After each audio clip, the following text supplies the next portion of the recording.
Sasa kuna kitu ambacho nataka tukiangalie, ambacho ni cha muhimu sana.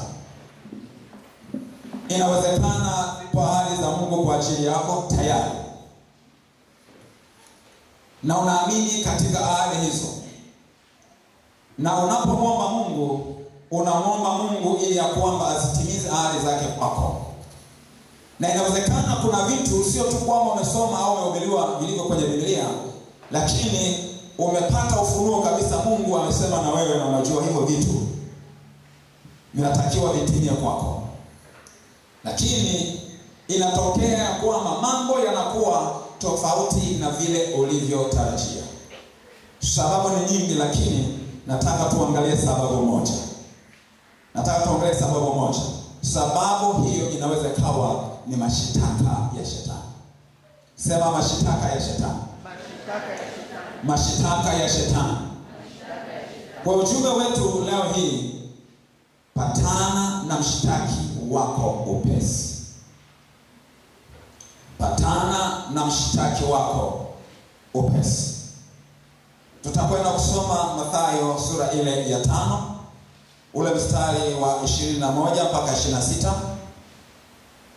Alafu tutaenda kwenye Ufunuo wa Yohana, tutasoma sura ya 12 mstari wa 10 na wa 11. Tuanze na hii Mathayo. Kimsingi haya ambayo tunakwenda kuyasoma ni sehemu ya maneno yaliyo kwenye ile inayojulikana kama hotuba ya Yesu mlimani, ambayo inaanza kwenye hii sura ya 7 inaenda mpaka kwenye ile inaanza kwenye sura ya 5 na inaenda mpaka kwenye ile sura ya 7. Kwa hiyo sura hizi tatu ni hotuba ya Yesu mlimani. Kwa nasema hivi, mmesikia watu wa kale walivyoambiwa usiue, na mtu akiua itampasa hukumu. Bali mimi nawaambieni, kila mwoneaye ndugu yake hasira itampasa hukumu. Na mtu akimfiolea ndugu yake itampasa baraza. Na mtu akimwapiza itampasa jehanamu ya moto. Basi ukileta sadaka yako madhabahuni, na huku ukikumbuka ya kuwa ndugu yako ana neno juu yako, iache sadaka yako mbele ya madhabahu, uende zako upatane kwanza na ndugu yako, kisha urudi uitoe sadaka yako.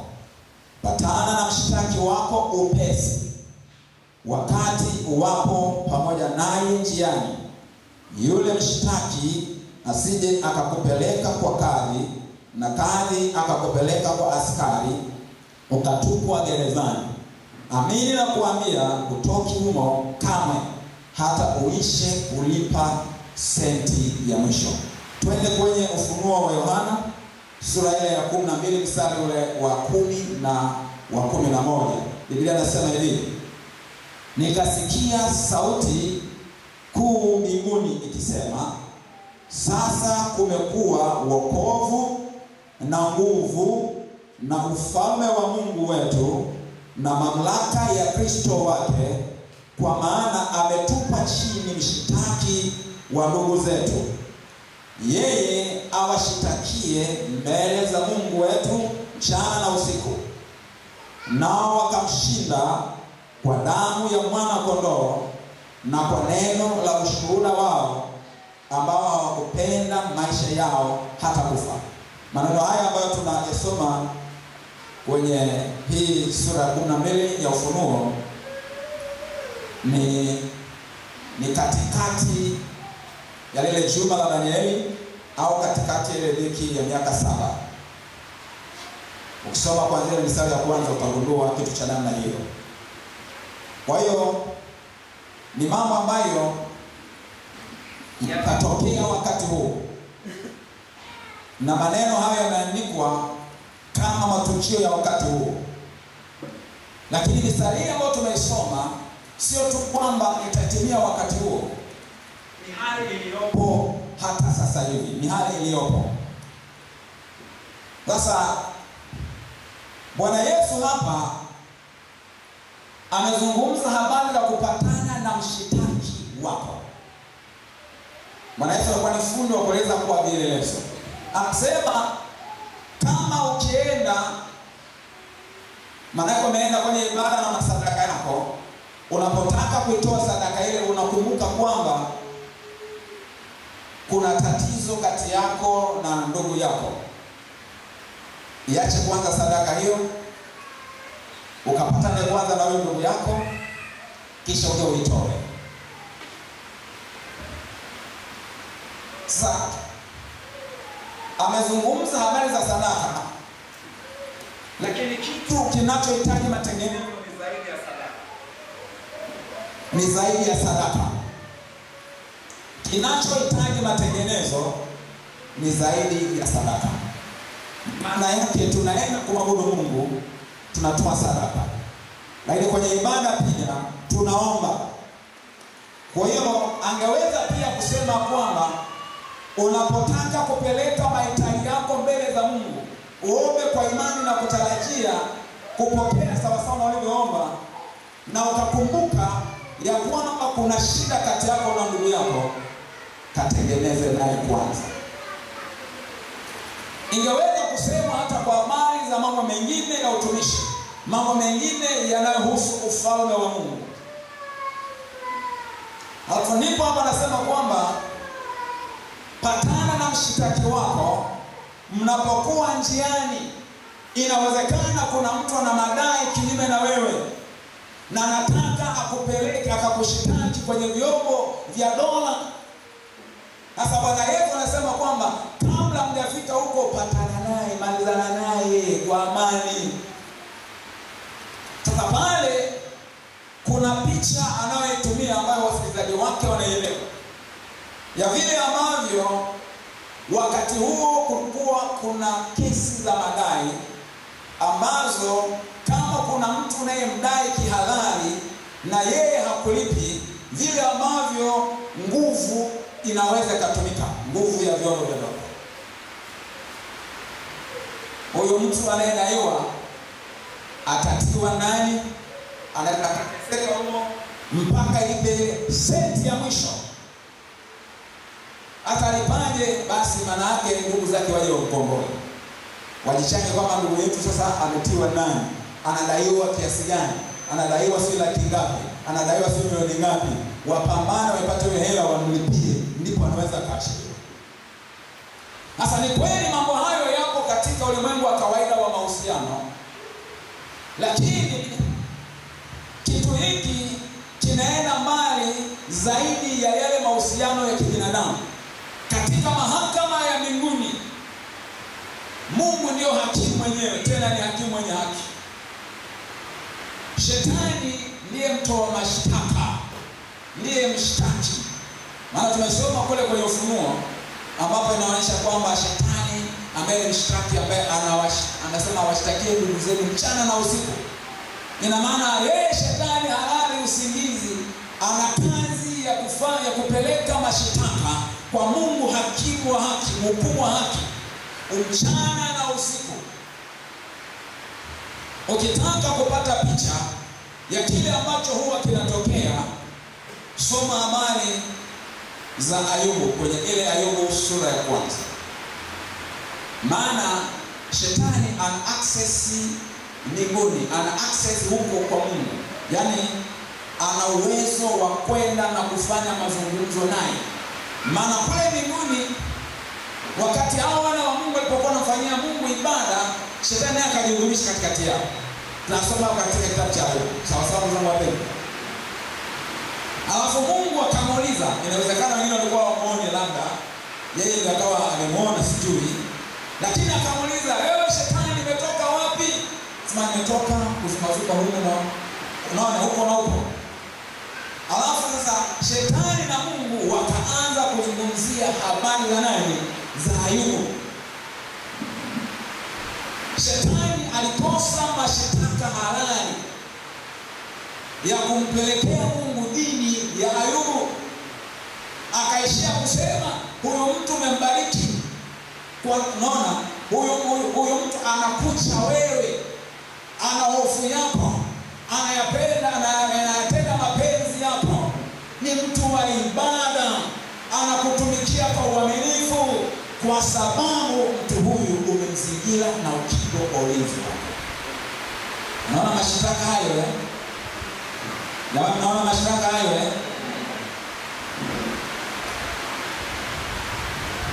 Ayubu kama angekuwa mzinzi, anafanya uzinzi kwa siri, kwa nje anaonekana ni Mkristo mzuri, na tunatumia lugha ya sasa, maana wakati ule sasa hii Ukristo ni lugha ya sasa hivi. Ayubu kama angekuwa ni mtu ambaye anajulikana ni mlokole tu mzuri, Mkristo tu mzuri, kwa lugha ya sasa hivi, anaabudu mchungaji wake hajui, wazee wa kanisa hawajui, mashemasi hawajui, washirika wenzake hawajui, wanaojua siri hii ni watu tu fulani huko ambao anafanya nao uovu huko kwa siri. Endapo Ayubu angekuwa hivyo, mashitaka ambayo shetani angepeleka mbele za Mungu ni kwamba huyu mtu unambariki vipi wakati ni mzinzi? Usiku wa leo tu alikuwa na mwanamke akizini naye. Kama Ayubu angekuwa ni mla rushwa, kama Ayubu angekuwa ni mwongo, kama Ayubu angekuwa ni mwabudu miungu mingine, kama Ayubu angekuwa ni mtu mwenye kunyanyasa mke wake na watoto na familia hawatendei vizuri, kama Ayubu angekuwa ni mdhulumaji, kama Ayubu angekuwa ni mtu ambaye ana vitu vibaya, lazima shetani angevipeleka kama mashtaka. Kwamba ni kweli umeahidi ulinzi, lakini huyu hastahili kwa mujibu wa neno lako wewe mwenyewe Mungu. Ni kweli umeahidi kubariki biashara, lakini huyu hastahili kwa mujibu wa neno lako wewe mwenyewe Mungu. Ni kweli kwamba umeahidi amani na furaha, lakini huyu hastahili amani na furaha kwa mujibu wa neno lako wewe mwenyewe Mungu. Ndio maana hata Balaamu alipokuwa ameajiriwa ili awalaani Israeli alishindwa, lakini baadaye akapata mbinu. Hawa ni kuwachochea wakiuke amri za Mungu. Kwa hiyo wakawashawishi, wakaingia kwenye zina, wakazini na kula vitu vilivyotolewa sadaka kwa Mungu. Hapa sasa sio shetani aliyowalaani, ila ni Mungu mwenyewe alishughulika nao. Maana Mungu ni mwenye haki, na maana mashitaka yalienda kwa Mungu, na Mungu mwenye haki akahukumu kwa haki.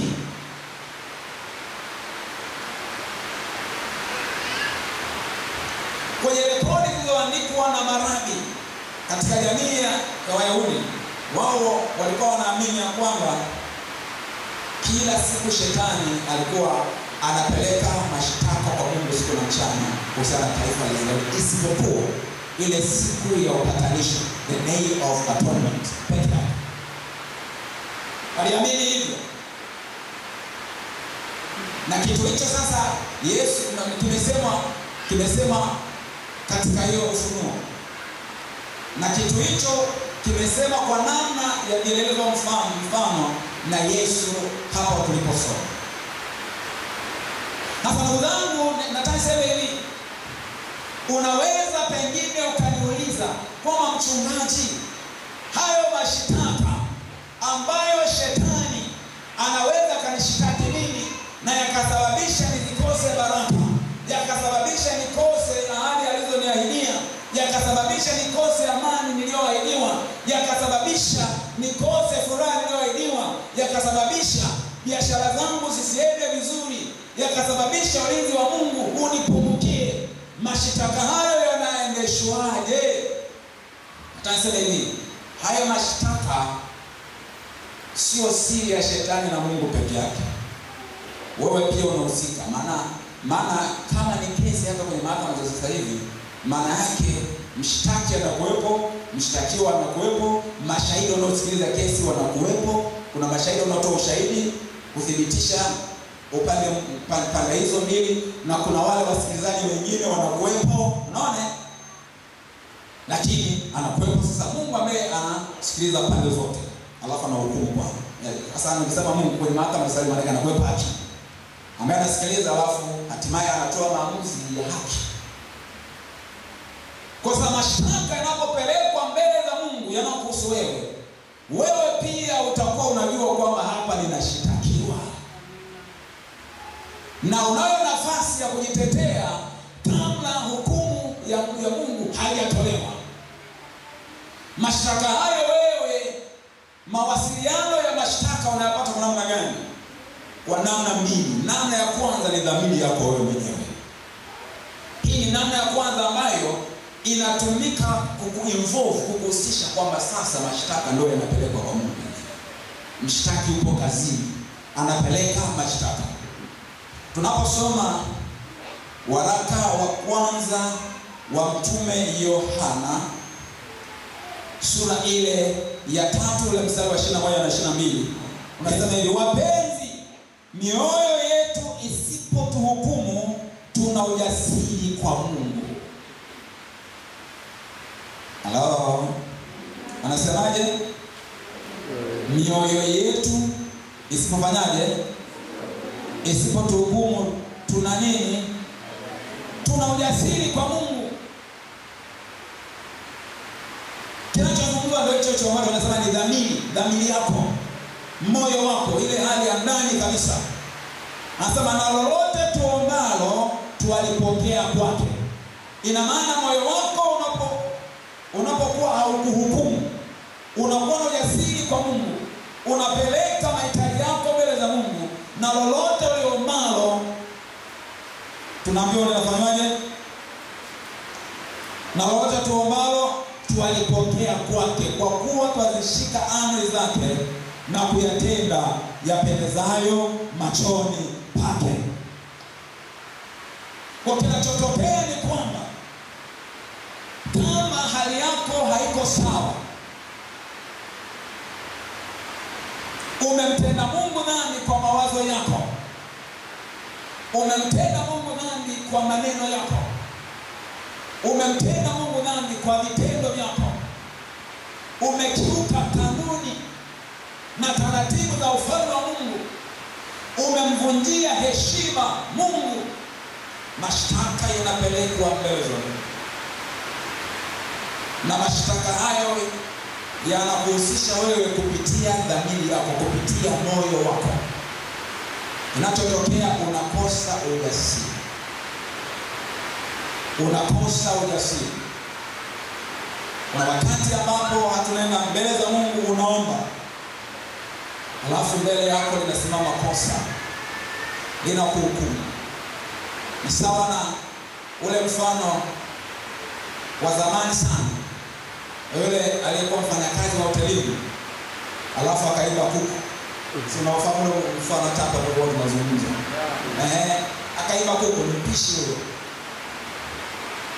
Katika kuiba, bahati mbaya mpishi mwenzake akamwona. Akasema hii kesi lazima ifike kwa bosi. Na yeye akamwomba sana, tafadhali nifichie bwana siri, tafadhali. Asema haina shida, ila sasa sharti nachokuambia wewe unasikiliza. Kwa hiyo Bwana akamtesa sana. Kaja anazopewa yeye anampa huyu. Akitaka ataza kumbuka kuku. Unakumbuka kuku? Haya basi aishe. Siku nyingine hivyo. Anamnyanyasa, akitaka kulalamika, kumbuka kuku. Yule bwana akaishi kwa mateso kwa muda wa kutosha. Baadaye akafanya uamuzi kwamba liwalo na liwe, kama nipoteza kazi afanye nipoteze kazi, lakini nisiwezi kuishi maisha ya mateso na manyanyaso namna hiyo. Kwa hiyo yeye hakusubiri kesi pelekwa na huyu mshtaki. Akaenda yeye mwenyewe kujisalimisha kwa bosi kwamba mimi ni mwizi. Kuna starehe niliiba kuku. Nilikuwa naiba kuku na mwanangu aliniona, lakini naomba nisamehe, sitarudia tena tabia hiyo. Bosi akamsamehe, akawa maisha akaishi kwa amani. Hakunyanyasika tena. Hasa kitu ambacho shetani anakifanya ndio kama hicho. Kupitia dhamiri yako unapata shida, unakosa amani, unakosa raha, unakosa ujasiri. Jamani, ujasiri na imani vinaenda pamoja. Kikosa ujasiri na maana na imani hapo haipo. Hello. Sasa wewe mwenyewe hebu tu nichunguze. Unapoenda mbele za Mungu, dhamiri yako inasemaje? Moyo wako unasemaje? Unaomba Mungu akulinde, unaomba Mungu akubariki, unaomba Mungu akutokee, akusaidie katika hili na lile, lakini unao ujasiri. Wakati mchungaji anakutamkia baraka ya kwamba pokea baraka wa Bwana, pokea uponyaji wa Bwana, pokea amani ya Bwana, una ujasiri wa kupokea? Au wakati unapokea anachokitamka mchungaji unasikia mashtaka, lakini wewe mwizi, lakini wewe mzinzi, lakini wewe mongo, lakini wewe hautoi zaka kwa uaminifu, lakini wewe hautoi michango kwa uaminifu na hakuna sababu za msingi, lakini wewe nini na nini? Inawezekana una panchi, hawezi ukapokea kwa imani kwa sababu ya mashitaka. Njia nyingine ambayo inatumika kukuhusisha wewe kwenye mashitaka ni watu wengine. Watu hawa wanaweza kuwa wanatumiwa na Mungu au hata na shetani. Ni pale ambapo kosa lako linaonekana, alafu mtu mwingine anakuja kukuambia, aliyetuma na Mungu anakuja kwa nia nzuri ili utengeneze kama unapata balaa. Lakini anayetumwa na shetani anakuja kwa namna ambayo haina afya sana. Haina afya. Marafiki zake wa Ayubu walidhani wanampenda rafiki yao katika madhira yaliyompata Ayubu, wakamkimbilia kwenda kumtia moyo na kumfariji, lakini pengine hata wao bila kujua walitumiwa na shetani kupeleka mashitaka ya uongo. Maana shetani akishindwa mashitaka halali atapeleka hata mashitaka ya uongo. Hello. Ila Mungu mwenye haki lazima atahukumu kwa haki. Mashitaka ya uongo ya shetani hayawezi kuleta madhara kwako kama ukiwa unaelewa vizuri. Haleluya.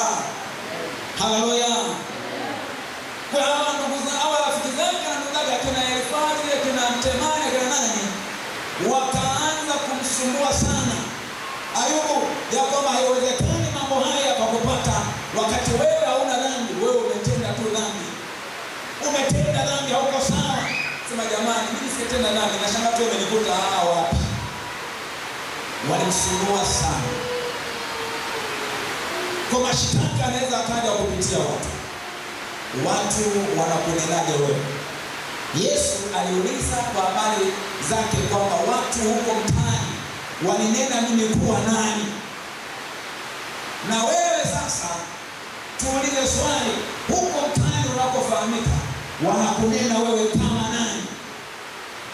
Kuna watu sio mchungaji, lakini kutokana na maisha yake ya uchaji, kutokana na maisha yake ya huduma, anashuhudia, anafanya maombezi, anafanya bila na hubiri, wanabandika jina la mchungaji. Jamaa sema wana mtu na yeye. Yaani hapa ndio mshika wa kawaida, lakini mtaani wanamuita mchungaji. Mtaani kwako wanakutambua wewe kama nani?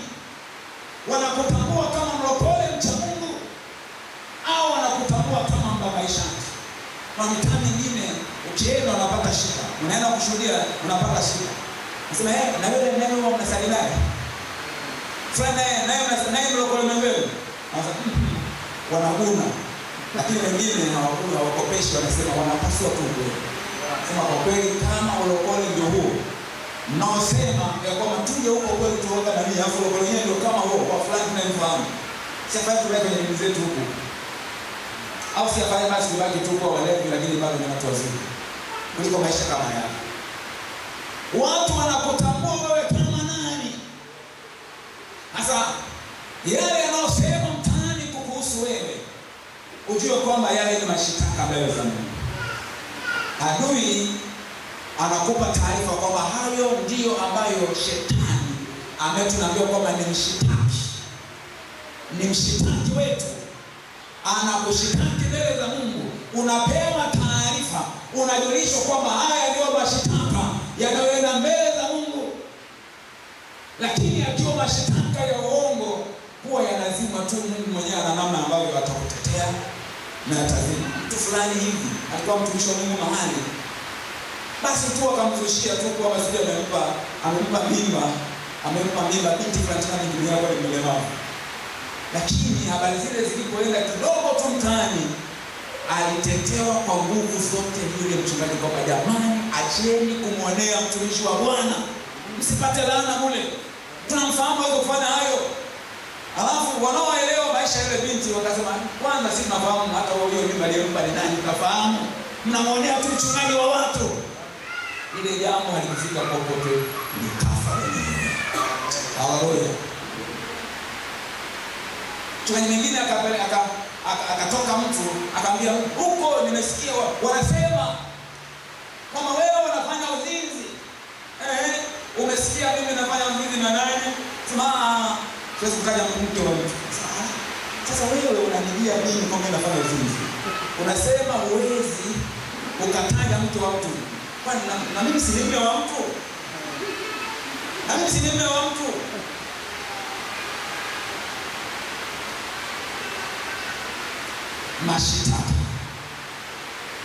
Mashitaka. Sasa dawa ya kuyazima mashitaka sio kupotezea. Maana kuna watu wanapotezea wakati dhamiri na mhukumu inamshitaki ya kwamba wewe uko sawa, umetenda dhambi, haujafanya lile hivi na vile. Anaamua kuizima ile dhamiri. Kijana mmoja alienda huko Ulaya akakutana na maisha ya starehe. Baadaye akawa anasema kwamba ile iliyo vizuri kule ilibidi amuue Mungu. Yaani amfanye sasa Mungu kwamba hayupo. Maana ile sensitivity, yaani ule tu fahamu na utambuzi ya kwamba Mungu yupo, na kwa sababu ni kijana ambaye amekulia kanisani, amelelewa tangu akiwa mdogo kwenye maadili ya kiimani, akawa anajisikia hatia anapofanya zinaa, anapolewa, anapofanya anasa. Kwa hiyo ilibidi kwanza amuue Mungu, yaani amfanye kwamba Mungu hayupo, na baada ya pale akawa huru kuendelea na dhambi.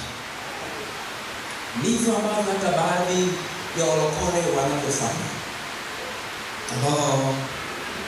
Unapopotezea,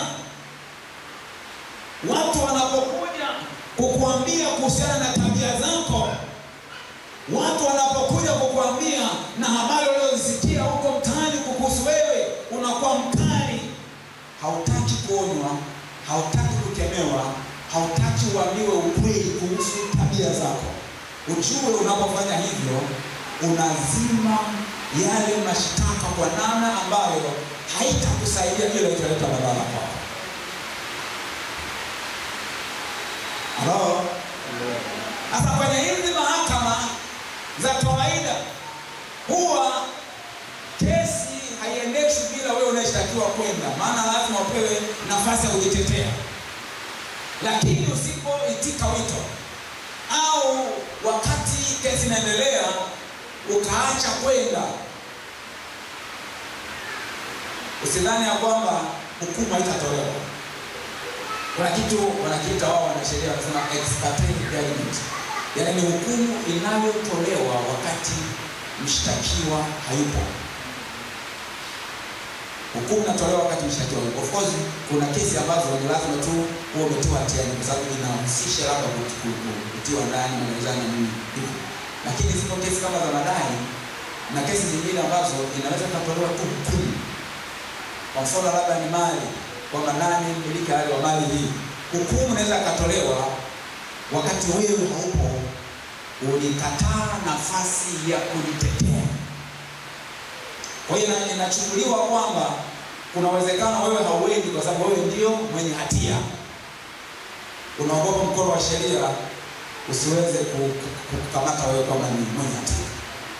Sasa nachotaka kusema hapa ni nini? Au nachomaanisha ni nini? Nachomaanisha ni kwamba hata kama ukizima dhamiri yako, hata kama ukiwanyamazisha watu kwa nguvu, kwa kuwa mkali, hautaki kuwasikiliza, wanaweza wakanyamaza. Dhamiri yako inaweza kanyamaza, lakini kesi itaendeshwa tu na hukumu itatolewa. Utakuja tu kuyaona madhara yake au matokeo yake. Ndio pale sasa utakuta vitu vingi. Unategemea Mungu akulinde, Mungu anapunguza. Kama sio kuondoa, maana Mungu ni wa rehema, anaweza asiondoe kabisa ulinzi wake, atapunguza ulinzi wake. Utashangaa zile ahadi ambazo zinaonyesha vile ambavyo wewe unatakiwa ulindwe, unaona hazitimii ipasavyo. Amani haipatikani kwenye ndoa, kwenye familia, vitu haviendi sawa sawa. Kwenye biashara haiendi sawa sawa. Hiki hakifanyiki. Kwa hiyo unaweza kukuta kuna vitu vinaanza kwenda tofauti. Alafu sasa wewe unaanza kumlaumu Mungu. Uko wapi Mungu? Tuliahidi baraka zako. Mbona sizioni baraka? Mbona sioni ulinzi wako? Mbona sioni uponyaji wako? Mbona Mungu umeniacha?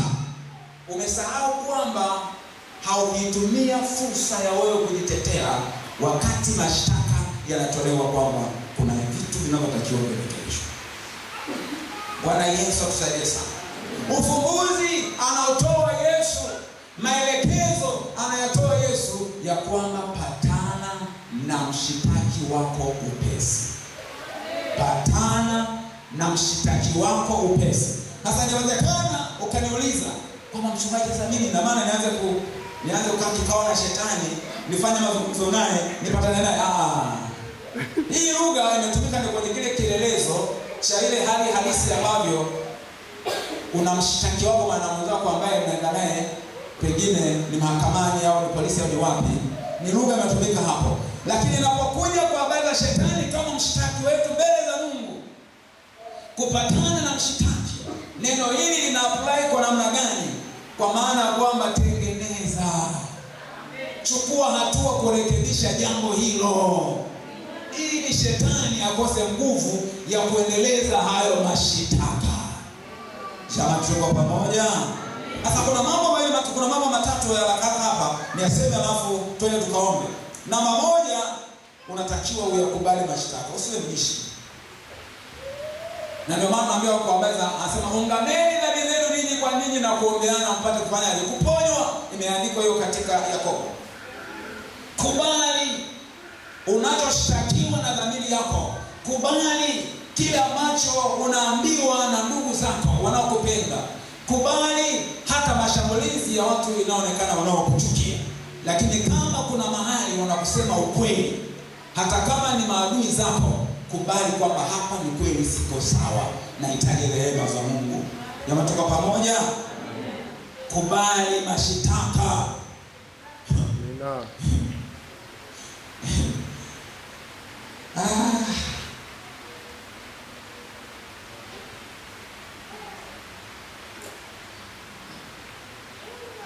Sasa hilo linakamilishwa kwa jumla na toba. Sina nafasi ya kufundisha somo la toba. Toba ina mishakato. Mwanzo ni kutambua kosa, unaungama hilo kosa, lakini inahusisha kule kutubu kwa maana ya na ile azimio la kuacha mwelekeo mbaya, alafu inahusisha sasa kushika mwelekeo ulio sahihi.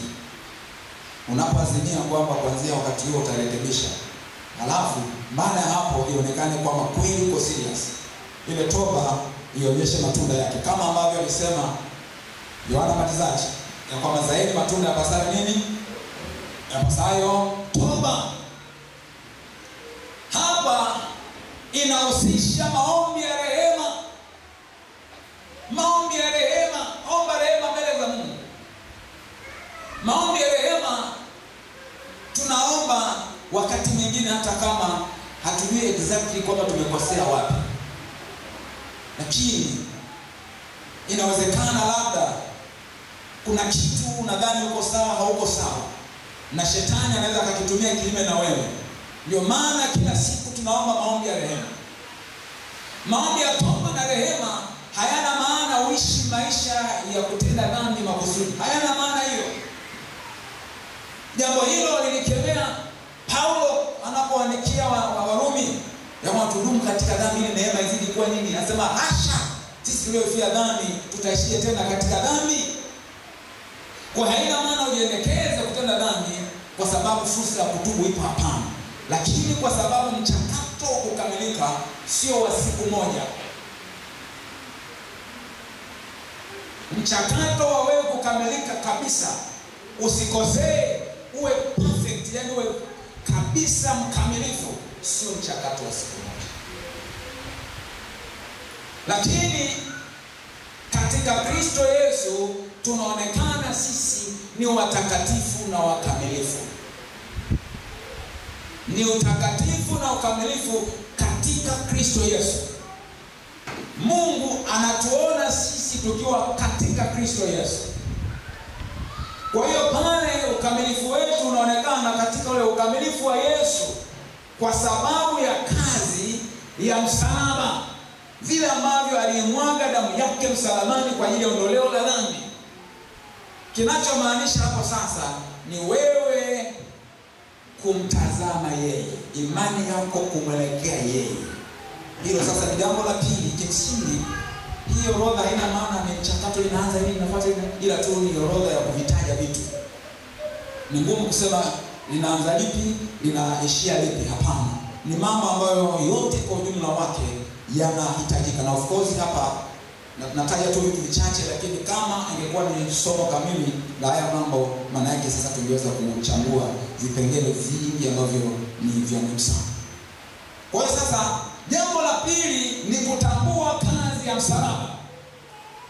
Kuitambua kazi ya msalaba, ya kwamba Bwana Yesu pale msalabani alimwaga damu yake, na damu hiyo ni kwa ajili ya ondoleo la dhambi zetu, na sio dhambi tu, ni pamoja na matokeo yake.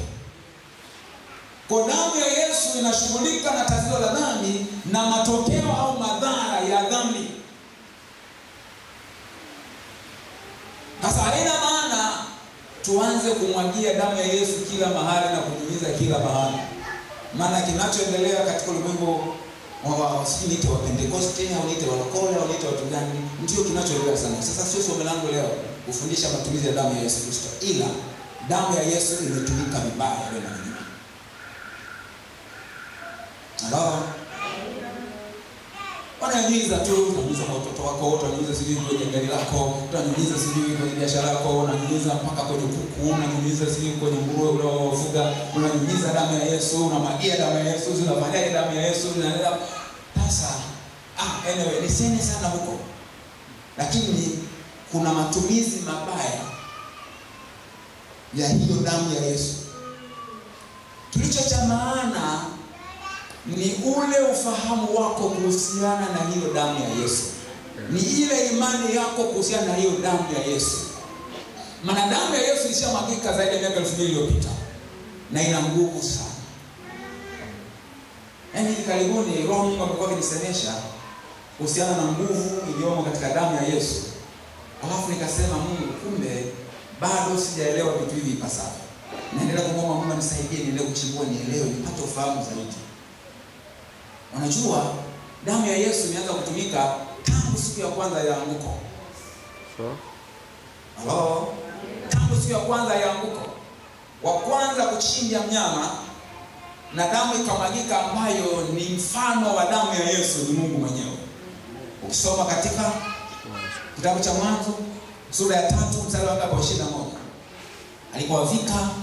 alipowavika mavazi ya ngozi, na maana mnyama alimwaga damu, na ile damu ni kielelezo, ni mfano wa damu ya Yesu.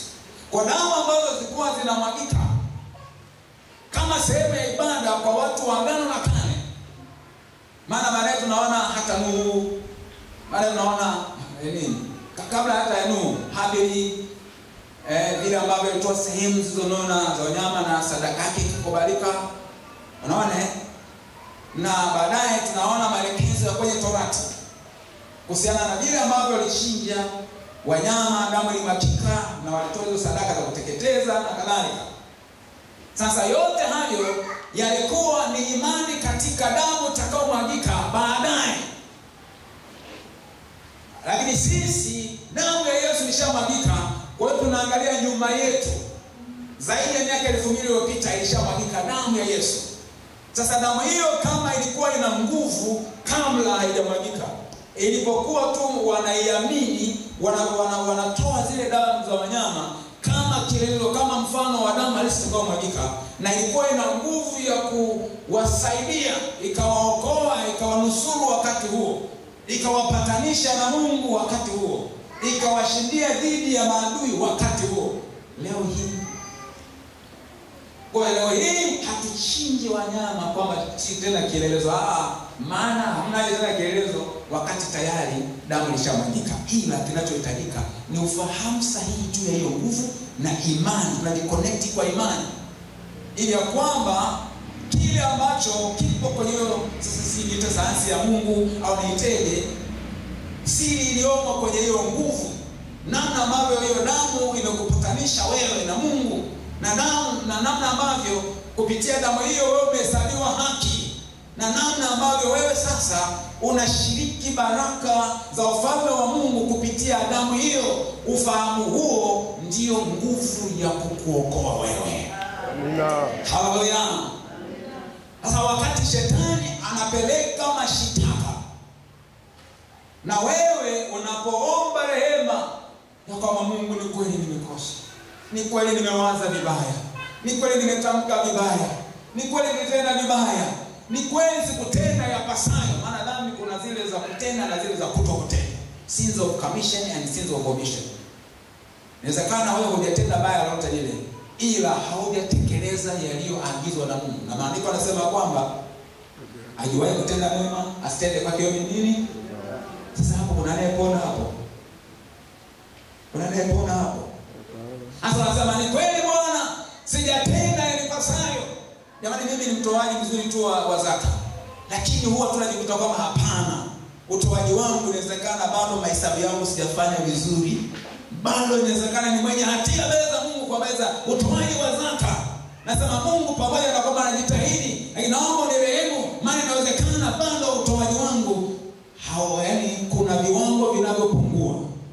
Naomba Bwana rehema zako.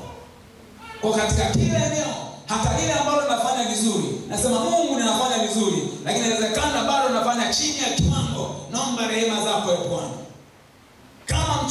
Kama mchungaji najitahidi kuwajibika kwa nafasi yangu kama mchungaji, lakini napoenda mbele za Mungu nasema Mungu, ni kweli najitahidi, lakini inawezekana bado ninatumika chini ya viwango unavyovitaka.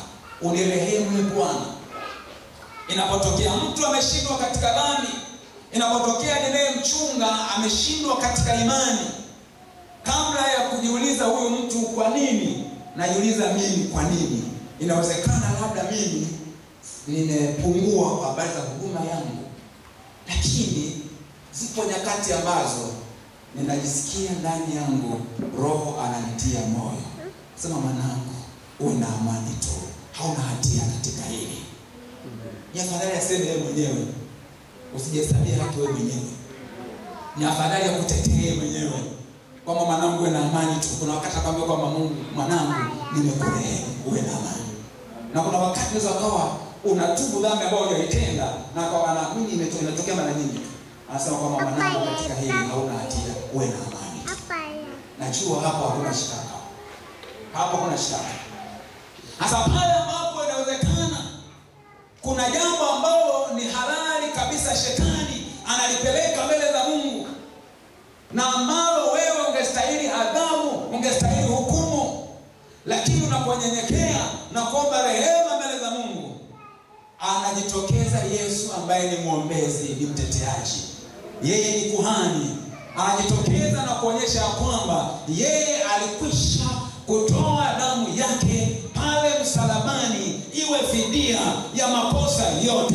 Kwa hiyo pamoja na kwamba huyu mtu ni kweli ni mpungufu, ni kweli ana madhaifu, ni kweli anakosea hapa na pale, lakini kwa sababu ana unyenyekevu na ana moyo wa toba, damu iliyomwagika pale msalabani inatosha kabisa kumfanya kuwa yeye ni mwenye haki. Adhabu yake nishaichukua mimi. Haleluya. Haleluya. Ndio nasema kwamba kwa kupigwa kwake sisi tumefanyaje? Tumepona. Adhabu ya amani yetu ilikuwa juu ya nani? Juu yake Yesu.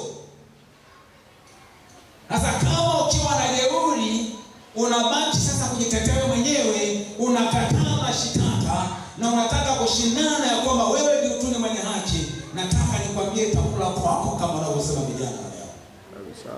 Ukiwa mnyenyekevu ndipo sasa application, yani matumizi ya ule uhalisia wa ile kazi ya msalaba inakuwa sasa dhahiri kwako ya kwamba ni kweli umekosea, lakini Yesu alikwisha kulipa.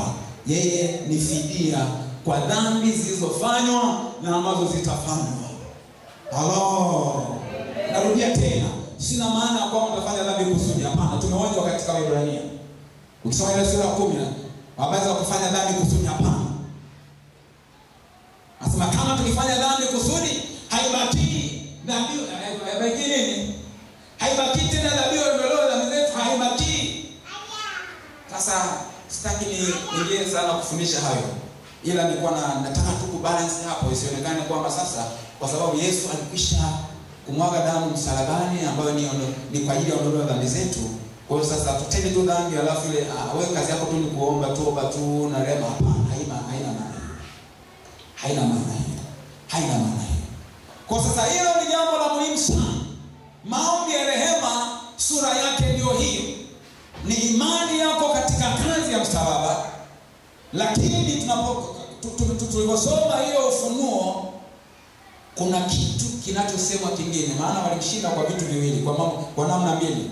Anasema walimshinda shetani, huyo anayewashtaki mbele za Mungu usiku na mchana, kwa damu ya mwana kondoo na kwa neno la ushuhuda wao. Ushuhuda unaozungumzwa ule hapo ni ushuhuda kwa maana ya ukiri wa imani, ambayo msingi wake, kiini cha hiyo imani ni kazi ya msalaba. Ni finished work of redemption. Ni kazi iliyokamilika ya ukombozi. Maana Bwana Yesu alipoangikwa pale msalabani alisema imekwisha. Alisema imekwisha. Sasa unatakiwa uwe na imani, halafu uwe na ukiri wa hiyo imani. Imani katika msalaba na ukiri kuhusiana na imani hiyo. Na imani hiyo anasema hawa hawakupenda maisha hata kifo. Kwa maana kwamba walikuwa radhi hata kama itawagharimu kufa, wataendelea kukiri ya kwamba wao wanaokolewa kwa neema kwa njia ya imani katika nani? Katika Kristo Yesu, katika msalaba. Kwa hiyo ni imani thabiti ambayo hawawezi wakabadilisha ukiri wao wakakiri kitu kingine. Bwana Yesu atusaidie sana. Tusibadilishe imani yetu, tusibadilishe ukiri wetu tukadhani ya kwamba kuna vitu vingine au mambo mengine yatakayotusaidia sisi kufanikiwa. Tusibadilishe ukiri wetu, tuwe radhi hata kama itatugharimu kifo. Tuendelee kukiri ya kwamba Yesu ni Bwana. Tuendelee kukiri ya kwamba Yesu ni mwana kondoo wa Mungu achukue dhambi ya ulimwengu. Tuendelee kukiri ya kwamba kwa kazi yake ya msalaba, kwa damu yake aliyomwaga pale msalabani, mimi nahesabiwa haki. Nahesabiwa haki bure kwa imani yangu katika huyo Yesu aliyemwaga damu yake msalabani. Haki yangu ni katika yeye na si vinginevyo. Ukiri huo unasababisha ushindi dhidi ya mashtaka ya shetani. Sio tu kwamba unamnyamazisha yeye asiendelee kushtaki, ila unakuwezesha wewe kutokubaki kwenye yale mambo yatakayosababisha aendelee kukushtaki. Allah. Bwana Yesu atusaidie sana. Ndugu zangu wapendwa, hili fundisho la kufundisha ni la muhimu sana. Ni la muhimu sana. Ni la muhimu sana. Ni la muhimu sana. Labda niongee kukuuliza, ni kitu gani kimekwama katika maisha yako? Ni afya imegoma kutengamana? Unamwomba Mungu akuponye afya yako, bado haitengamani. Umekwama katika hiki? Uchumi, biashara yenu, kazini mambo hayaeleweki. Unafuga, unalima, unafanya vile vitu havieleweki. Kwenye mambo ya masomo, kwenye ajira, ni wapi? Maisha yako, uhusiano wako na Mungu ukoje? Maisha yako ya ibada yakoje? Maisha yako ya maombi yakoje? Nataka niseme hivi, na nasema kwa kusisitiza ya kwamba hii ni saa ya urejesho. Yes. Ni saa ya ushindi na urejesho. Amen. Ni saa ya ushindi na urejesho. Amen. Narudia tena, ni saa ya ushindi na urejesho. Amen. Lakini ushindi wetu utatokana na Kristo Yesu, imani yetu katika yeye, na vile ambavyo tutajitambulisha na kazi ya msalabani aliyoifanya, na vile ambavyo tutakuwa radhi kukiri na kuomba rehema pale ambapo kuna maeneo ambayo yamempa nafasi shetani na anatushitaki usiku na mchana kwa sababu ya maeneo hayo.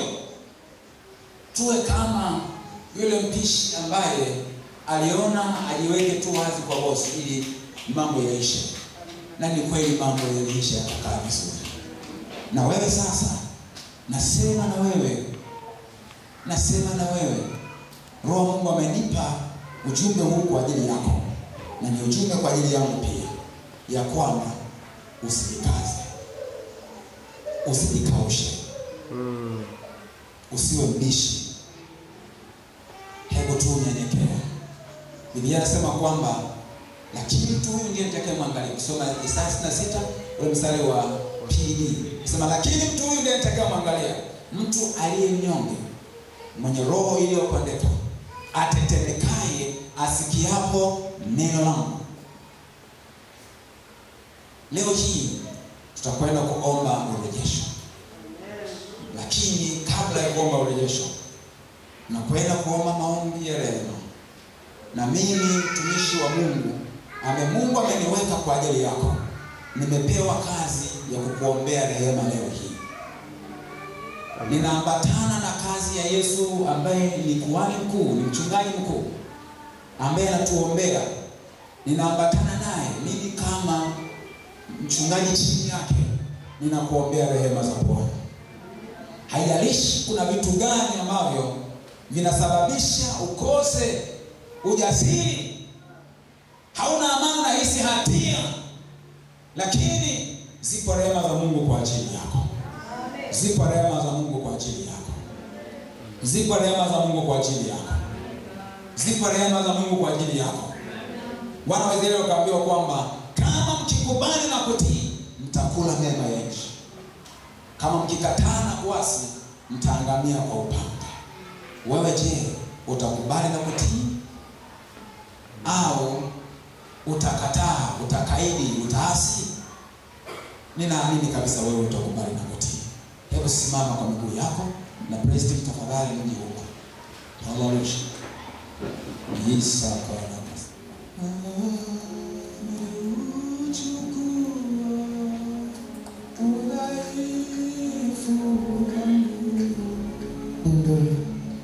Oh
Ameuchukua udhaifu wako.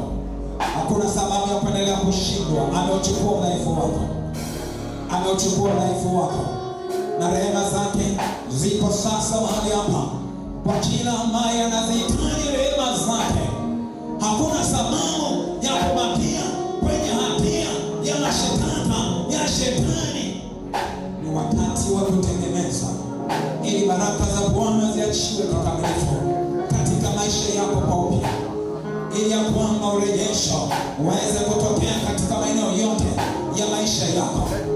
Wewe ambaye unahitaji Bwana akurehemu kwa lolote lile, paza sasa sauti yako.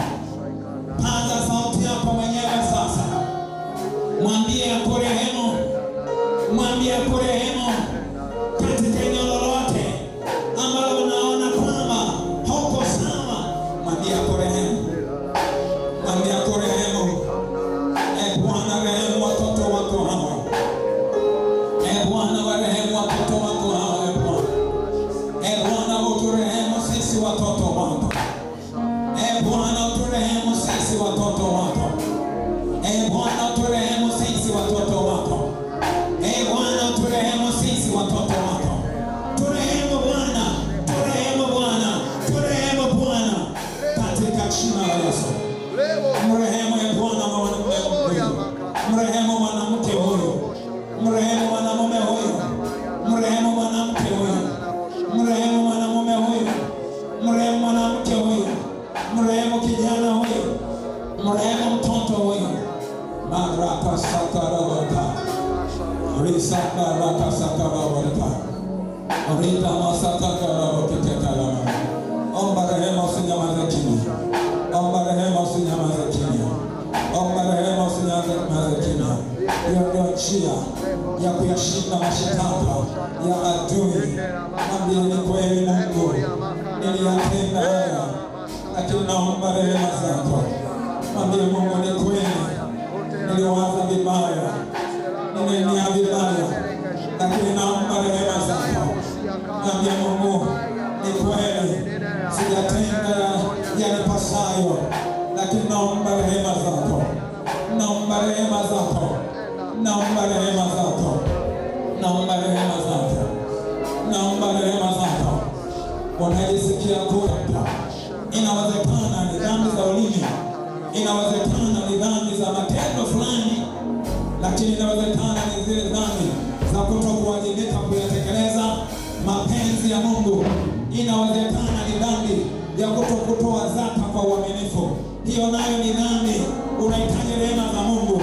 Hebu pita mbele nikuombee. Inawezekana unatoa zaka lakini hautoi kikamilifu. Unahitaji rehema za Mungu. Maana shetani anapeleka mashitaka mbele za Mungu ya kwamba wewe haustahili kubarikiwa kwa sababu sio mwaminifu katika kutoa zaka, kwa sababu sio mwaminifu kuondoa nadhiri, ikiwa ni pamoja na mahali za michango na matoleo mbalimbali. Kuna vitu ambavyo unajisikia hatia, haujafanya vizuri mbele za Bwana. Unataka rehema za Bwana. Sina haja kukuulizia, sitakuuliza, lakini unahitaji rehema za Bwana. Unahitaji rehema za Bwana. Pita mbele, nataka nikuombee. Nataka nikuombee. Bwana akurehemu. Inawezekana unapaswa kuwa mwombaji lakini hauombi. Inawezekana maisha yako ya ibada yameshuka, haufanyi vizuri. Haufanyi vizuri kwa mali za ibada, mahudhurio ya ibada, ibada binafsi, maeneo mbalimbali, ibada na kumtumikia Mungu. Haufanyi vizuri kwenye kumtumikia Mungu. Bwana anataka achilie rehema zake kwako. Anataka achilie rehema zake kwako. Anaachilia rehema zake kwako katika jina la Yesu hai. Ili mashitaka yaondolewe. Bwana achilie baraka zake kwako kwa namna na kwa viwango visivyo vya kawaida. Iko shandala manairaba. Rina sakandala mama. Dawa sio kujikausha. Dawa suluhisho sio kujikausha. Suluhisho sio kukataa mashitaka. Suluhisho ni kuomba rehema mbele za Bwana. Shetani atanyamazishwa na Yesu mteteaji wako. Ni Yesu pekee yake anayeweza kumnyamazisha shetani. Ni Yesu pekee yake anaweza kumnyamazisha shetani anayeleta mashitaka kwa ajili yako, anakushitaki usiku na mchana. Na ndio maana mambo hayaendi sawa sawa, na ndio maana haubarikiwi, na ndio maana hali za Mungu hazitimii kwako. Lakini leo nipo kwa ajili ya kukuombea rehema za Bwana. Ninaungana na Yesu kuhani mkuu kukuombea rehema za Bwana, ili ya kwamba baraka za Mungu zianze kutiririka kwa upya kwa namna na kwa viwango vya kipekee. Natamani ufanikiwe, natamani ubarikiwe, natamani ulindwe na Bwana, natamani uwe na amani ya Bwana, natamani ufanikiwe kwenye maisha yako. Ninakuombea mema, lakini tuondoe mashitaka ya shetani. Masika potara rika bose kaka mama. Bwana uangalie watu hawa Bwana. Hebu piga magoti hapo ulipo. Na mimi napiga magoti, tupige magoti mbele za Bwana.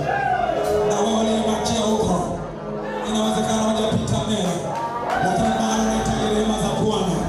Unaweza kupiga magoti hapo ulipo. Unaweza kupiga magoti hapo ulipo. Ni Yesu pekee anaweza kukutetea. Ni Yesu pekee anaweza kukutetea. Mashitaka ya shetani ni mazito, lakini yupo Yesu kuhani mkuu mwenye upendo, aliyekufa msalabani, aliyekufa msalabani kwa ajili yako. Anakutetea, anakutetea, anakutetea. Omba rehema kwake, omba rehema kwa Bwana. Mteteaji Yesu yupo, mteteaji Yesu yupo. Bwana Mungu ashauri watoto wako, rehemu watoto wako Bwana, turehemu watoto wako Bwana, turehemu watoto wako Bwana, turehemu watoto wako Bwana, turehemu watoto wako Bwana.